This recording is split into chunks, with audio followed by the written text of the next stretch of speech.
Hallelujah. Hallelujah.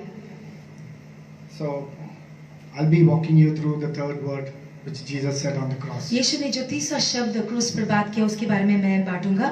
So let us reflect on the first and the second word before we could get into the third word. तीसरे वचन में जाने के पहले पहला और दूसरा वचन क्या था उसके बारे में थोड़ा सा बात कर लेंगे. So if you see, Jesus was very organized. यीशु बहुत सही रीति से सब कुछ करते हैं.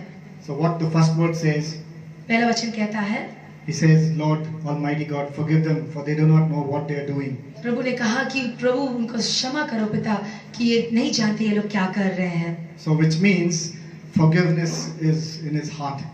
इसका मतलब है कि जो क्षमा करना ये उनका हृदय में है. And the second word says, दूसरा कहता है, you will be with me in paradise. तुम मेरे साथ आज स्वर्गलोक में रहोगे. So that shows there is an assurance. ये दिखाता है कि एक आशा है, एक विश्वास है. So the first word says it is forgiveness. पहला कहता है क्षमा करना. Second word says that you will be with me in paradise. That is assurance. और दूसरा कहता है कि हमारे लिए एक आश्वासन है. And let us turn to the third word. तीसरे वचन में जाएंगे.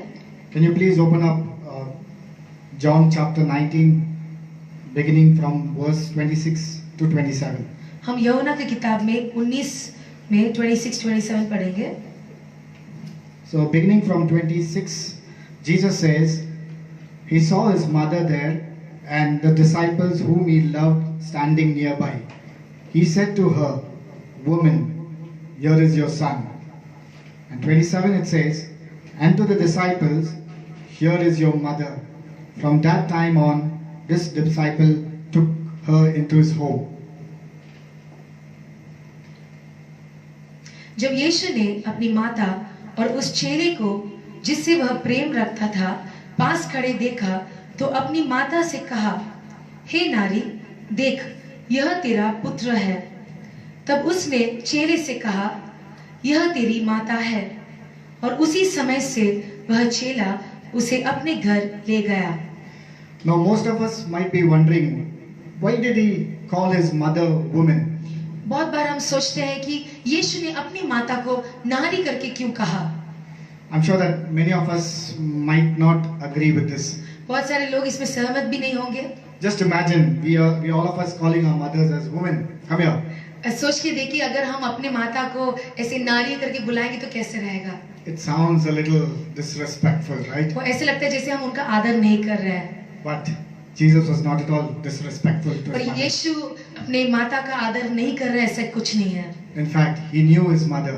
यीशु अपनी माता को अच्छे से जानते थे. Because at that very point of time, वही समय में, उसी समय में his mother was in grief and in sorrow. उनकी माता पूरी तरह से दुख तकलीफ में थी. Now imagine when she is in grief and sorrow and you're trying to call her so sweetly, she will be more in sorrow. हम देखते हैं कि अगर उसने दुख में जो माता वहां खड़ी है अगर और प्रेम से माता करके पुकारेंगे तो सोचो और कितना दुख उनके अंदर आएगा. So that's the reason he was very responsible when he's calling his mother. तो इसलिए यीशु थोड़ा डिस्टेंस मेंटेन करते हुए वो रिस्पांसिबिलिटी के साथ कहते हैं नारी. And when we turn to our Bibles in John chapter 2, beginning from verse 1. यूहन्ना की किताब में 2 अध्याय में 1 से हम पढ़ेंगे. So this chapter talks about Jesus and Mary were together again. हम देखते हैं यहाँ यीशु और उनकी माता मरियम यहाँ साथ में थे. So in the beginning of his ministry, यीशु की सेवकाई की शुरुआत में when Jesus was in Cana to attend a wedding, जब यीशु काना में थे, वो एक शादी में जा रहे थे. his mother was also present during the wedding. उनकी माता भी वहाँ मौजूद थी. So shall we turn to John chapter 2 verse 1 to 11? हम यूहन्ना की किताब में 2 में 1 पढ़ेंगे. So let me read it in English. So on the third day, a wedding took place at Cana in Galilee. Jesus' mother was there, and Jesus and his disciples had also been invited to the wedding. When the wine was gone, Jesus' mother said to him, they have no more wine. Then Jesus replied, woman, why do you involve me? Jesus replied, my hour has not yet come. His mother said to the servants, do whatever he tells you. Nearby stood 6 stones, water jars, the kind used by the Jews at that ceremonial time, were washing and holding on from 20 to 30 gallons of water. And Jesus said to his servants, "Fill the jars with water." So they filled them to the brim. Then he told them, "Now draw some out and take it out to the master of the banquet." So I'm reading from 1 to 7. So this particular verse says that Jesus had encountered his mother during that moment. हम देखते हैं कि यीशु अपनी माता को उस विवाह में मिलते हैं, And that was the initial times of his ministry. और ये उनकी सेविकाई का शुरुआत का समय था. And again, when we reflect on the third word, और जब हम वापस यीशु के तीसरे वचन के बारे में वर्णन करते हैं, he is also encountering his mother. वापस यीशु अपनी माता को मिल रहे हैं. And this time it was a very painful moment. और ये बार जब वो मिल रहे हैं, वो बहुत दुख का समय था. So then he directs his mother to his beloved disciple. और यहाँ यीशु फिर उसके बाद अपनी माता को अपने प्रिय चेलों के ऊपर सौंपते हैं. You might be wondering, who's the beloved disciple? ये जो प्रिय चेला वो कौन है? It is none other than John. ये और कोई नहीं है पर यूहन्ना है. So just imagine how Jesus was, सोच कर देखिए कि यीशु कैसे थे, उनका स्वभाव क्या था, and why did he actually hand over his mother to his beloved disciple John? और क्यों उसने अपनी माता को कोई और एक चेले को सौंपा. When he was crucifying on the cross, जब यीशु क्रूस पर मारे गए थे, he still remembers his mother. वो फिर भी उस वक्त भी अपनी माता को याद So किया. that shows he was very responsible. दिखता है कि कितना वो अपनी रिस्पॉन्सिबिलिटी लेते हैं. In spite of having his brothers, अपने ओन खुद के भाई होने के बावजूद भी, but still he handed over his mother to a reliable person by name John. फिर भी उन्होंने अपना एक विश्वास योग्य चेले के हाथ में अपनी माता को सौंपा. So it's not about just having an ends meet or bread and butter. ये बहुत जरूरी सिर्फ नहीं है कि हम सिर्फ खाना पिए जिए. He wanted his mother to be led with a group of people which are holy. यीशु चाहते थे कि अपनी माता का जो उनका जीवन है पवित्र लोगों के बीच में रहे. And John was very beloved to him. He was very closer amongst all the disciples. सभी चेलों से यूहन्ना जो था वो यीशु से बहुत करीब था. That shows the great responsibility which Jesus had on his mother. और वो ये दिखाता है कि यीशु अपनी माता को कैसे संभालते हैं. And let us look into John's life from हम here. यूहन्ना का जीवन जो चेला है उसका जीवन भी देखेंगे. Now if you see, Jesus has given him a responsibility. यीशु ने यूहन्ना को एक काम दिया करने के लिए, And John had accepted it gracefully. और यूहन्ना ने भी उसको अच्छे रीति से स्वीकारा. He didn't say that, "Oh, come on, Jesus. Why did you give your mother to me when you have so many siblings around you?" और यूहन्ना ने ऐसे नहीं कहा कि यीशु क्या आपने क्यों अपनी माता को मुझे दिया, आपके भी खुद के भाई है ना यहाँ. So that means he accepted his master's advice. उसका मतलब है कि यूहन्ना ने जो उसके स्वामी ने कहा उसको वैसे ही स्वीकारा.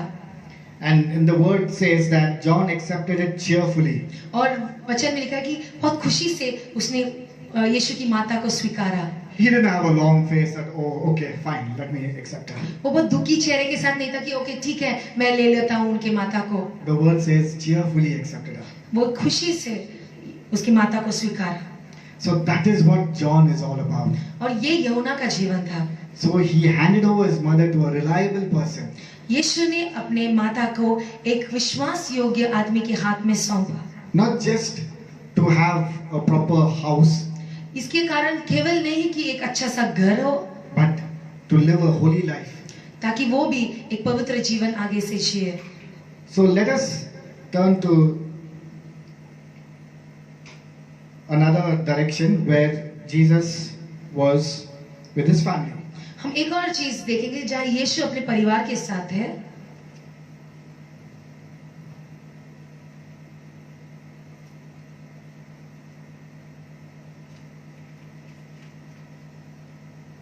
Yeah. So according to the ecclesiastic history, of book 2, chapter 3. Okay. So where Mary lived with John for around 11 years. हम देखते हैं कि we'll just read further, yeah. Yeah. So she was with him for 11 years and she died. So likewise in our lives as well. Chapter verse. Yeah.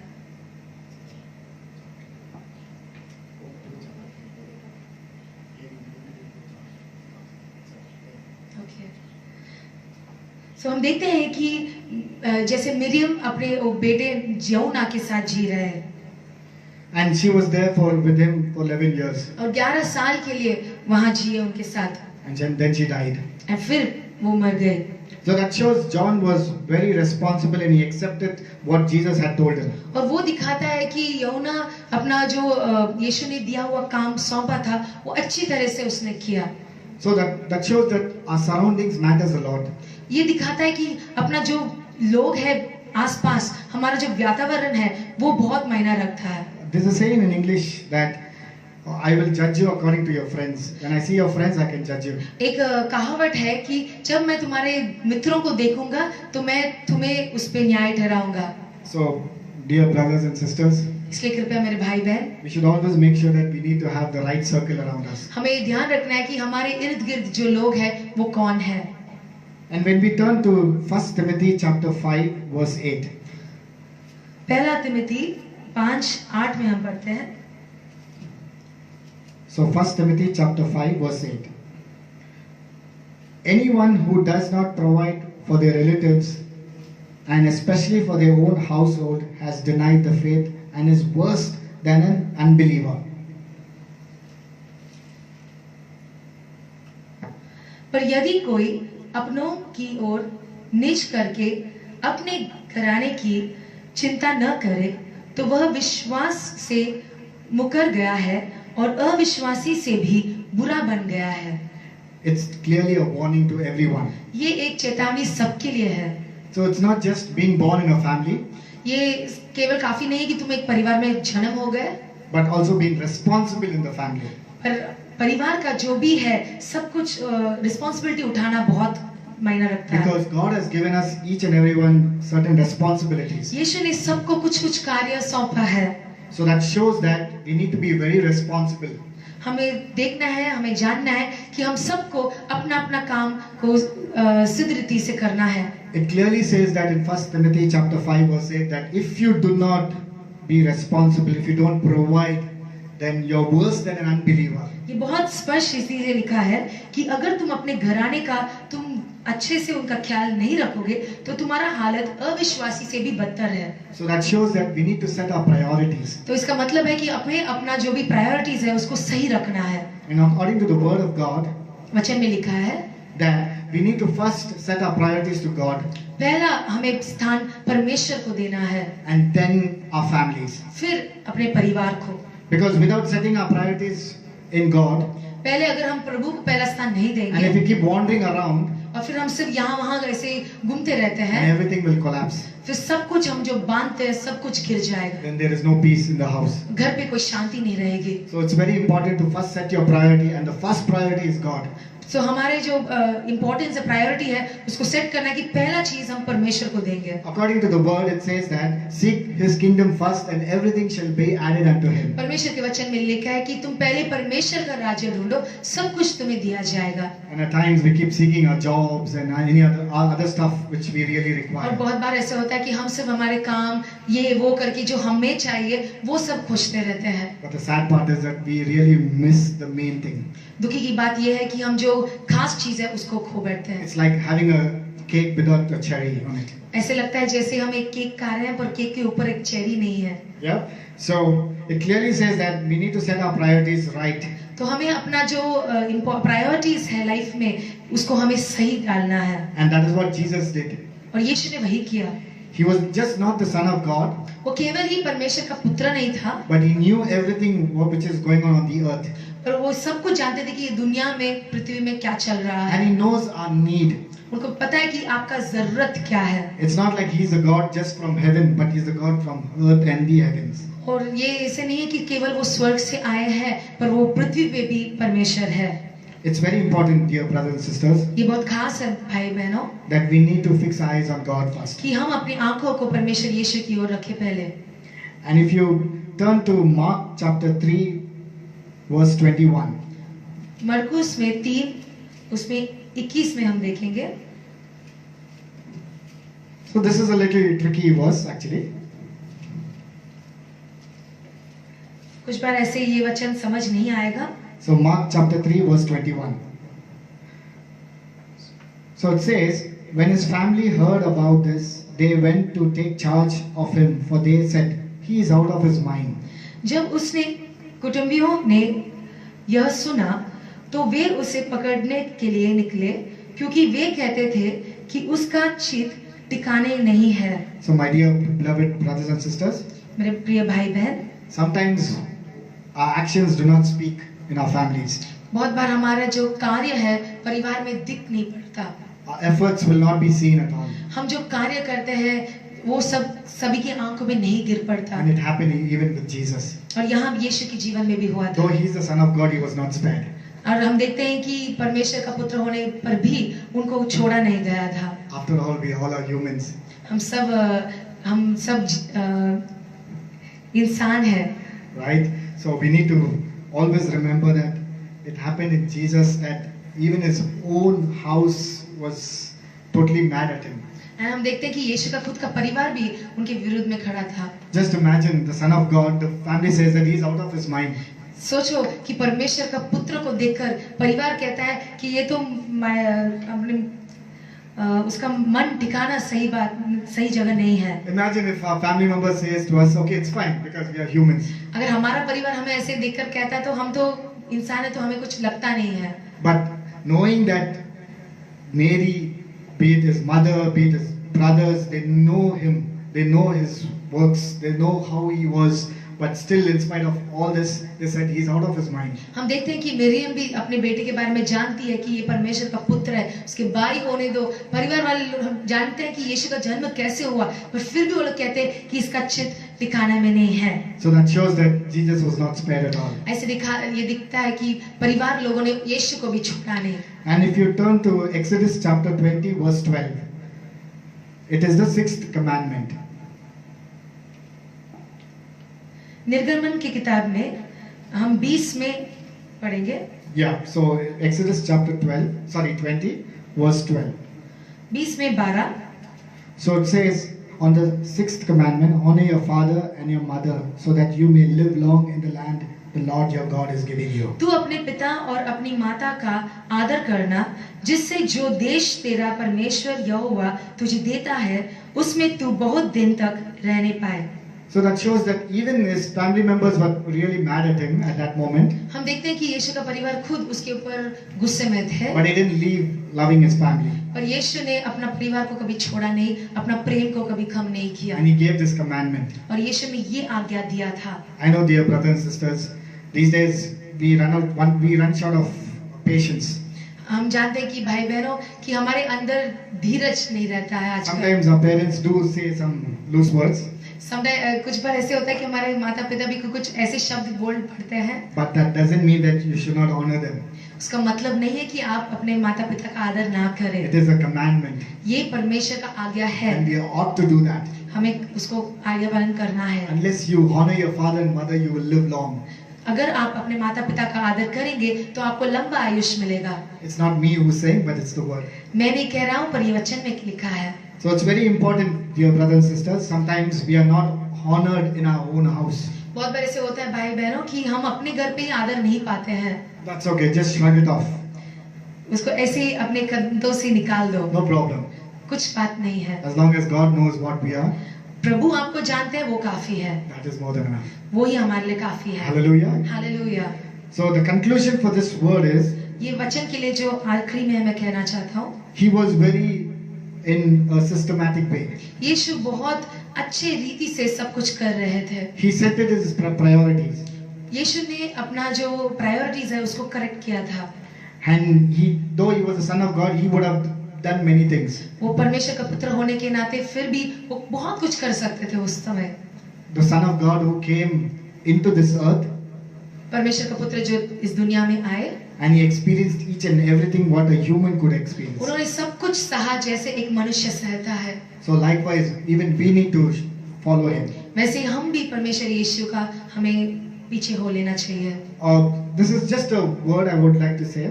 ये एक शब्द, कुछ शब्द मैं कहना चाहता हूँ। Even in the worldly things, दुनिया की चीज में भी, say for example for a manufacturing company or a service industry, अगर एक कंपनी जो मैन्युफैक्चर करता है, नहीं तो कोई service industry, there is a terminology called Lean Six Sigma. हम एक टर्म बोलते हैं जो 6 सिग्मा है। So there are 5 S's. उसमें एक 6 S है। So those are basically eradicating wastage.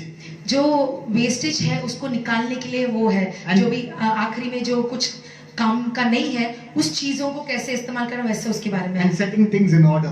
और सब कुछ अच्छे ऑर्डर में डालने के लिए वो काम करते So I'll just say those 5 steps. One is sort. हैं। एक 5 स्टेप है उसके लिए, तो मैं उसके बारे में बताऊंगा। सॉर्टिंग है, सॉर्टिंग मतलब चाटना। Set in order. दूसरा है अच्छे ऑर्डर में लगाना उसको। Shine. शाइन, प्रकाश होना। Standardize. स्टैंडर्डाइज मतलब उसको एक अच्छा स्टैंडर्ड देना, उसको क्या क्या चाहिए, कैसे रहना चाहिए, उसको एक ऑर्डर में लगाना है। And sustain. और फिर सस्टेन मतलब अंत तक उसको रहना चाहिए। So if you do all this, you will have a sustainable life. अगर ये सब हम करेंगे तो हमारा जीवन भी बहुत स्थिर रीति से आगे बढ़ता है। So we need to always remember that we have certain responsibilities, हमें याद रखना चाहिए कि हमारे जीवन में कुछ रिस्पॉन्सिबिलिटीज यीशु ने हमें दिया है। and before having these responsibilities, we need to give the first responsibility or the priority to God. और सभी हमारे जो काम है, काज है, जो भी हम करते हैं, सबसे पहला स्थान हमें परमेश्वर को देना है। And that is what Jesus did before living on this earth.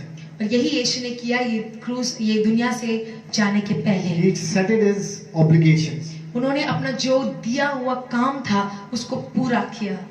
So my dear brothers and sisters, मेरे प्रिय भाई बहन, I hope that this word will encourage us to really set our priority first on God.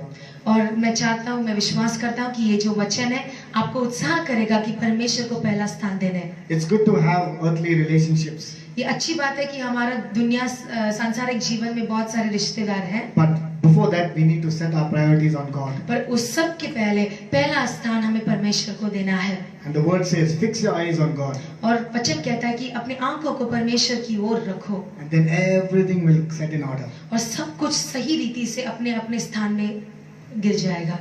So I hope this word will be a blessing to many. मैं विश्वास करता हूँ, आशा करता हूँ कि ये वचन सबके लिए एक आशीष है। Thank you so much. God bless you. धन्यवाद प्रभु, आप सबको आशीष करे।